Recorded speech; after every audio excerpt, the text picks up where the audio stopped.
Where's your proof that brown-eyed people are smarter than blue-eyed people? I tell you, brown-eyed people. You just listen. Now this is going to be an effort for you. It's going to be a lesson. That's going to be an effort for you because you aren't accustomed to listening. White males are accustomed to telling things. They're accustomed to listening. Now, brown-eyed people are responsible for the fact that you have electricity. Many of the components for generating and transmitting electricity were invented by brown-eyed people. Brown-eyed people gave us our alphabet. Brown-eyed people gave us our numeration system.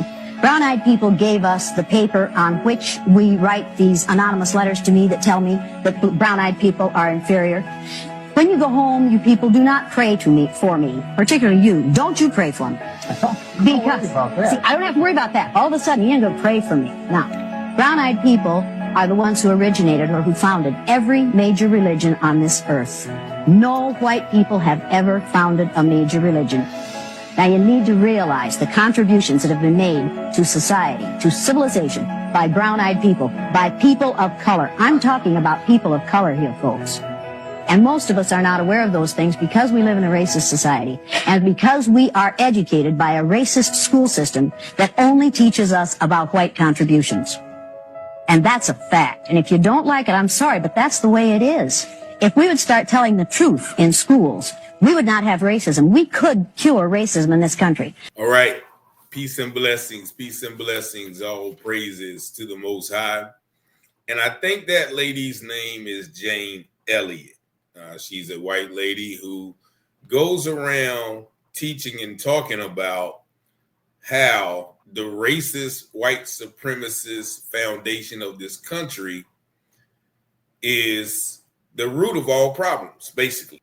You heard her talking about all of the contributions that African or brown people have contributed to the world, whether it's in writing and philosophy and art, technology, electricity, medicine, astronomy, astrology, all of the things that our education system attributes to other people were founded by us. And I always mention the fact that I never learned anything of value in high school except the greatness of white people. And we live in that society that she mentioned, a racist society that only glorifies whiteness. And I love when a white person says these things, how racist America is, how racism is steeped in education, economics, labor, law, war, entertainment, sports, all of the aspects. I think that's from Dr. Francis Cress Welsing. All of the 9 aspects of society are steeped with racism. And she made a very good point.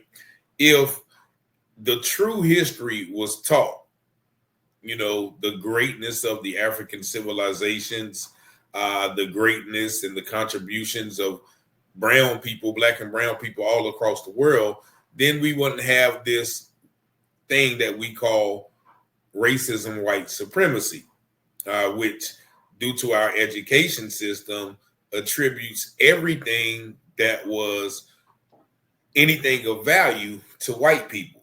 I always reference, the scientists. They always say Louis Pasteur and Albert Einstein and, all of those people, the Pythagorean theorem, isosceles triangle, attributing the math concepts to Europeans.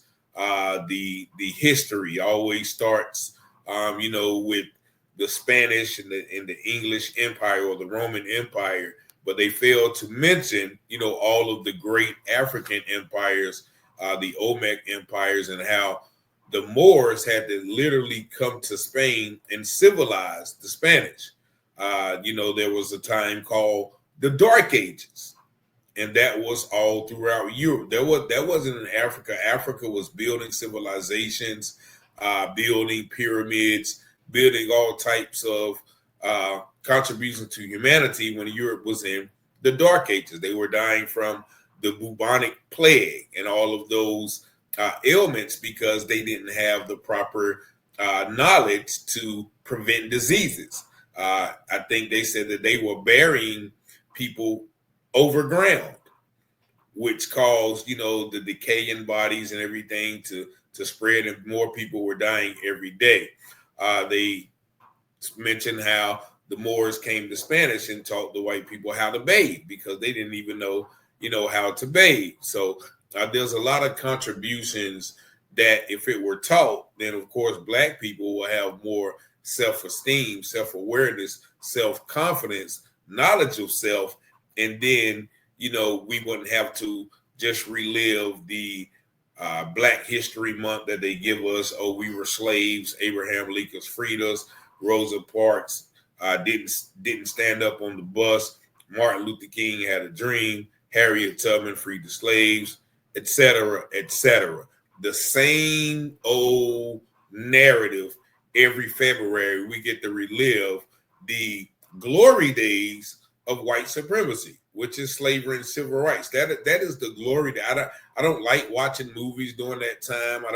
I don't like, or people who glorify that time, because what it basically says is we were still being dominated. I think about the holiday of Juneteenth. People celebrate that. Well, yeah, this is the day that the slaves in Texas found out that they were free. 2 years later that they were free. What's to celebrate about that? And what's furthermore, why are we celebrating the fact that we had to be freed from slavery? That should be something that is frowned upon. We shouldn't be celebrating that, in my opinion. But I always like, once again, when white people are able to tell the truth to other white people, so then they don't have to say, well, yeah, everything is not about race, or that was long ago, or this, that, and the other. The usual suspected things that they say in regards to why that history is often overlooked in that regard. But shout out to Jane Elliott. I think she said she asked a group of white students one day. She was doing some type of questioning, and she asked, okay, this, that, and the other, about Blacks and about whites. And then she said, how many of you would trade your whiteness to be Black? And none of them raised their hands.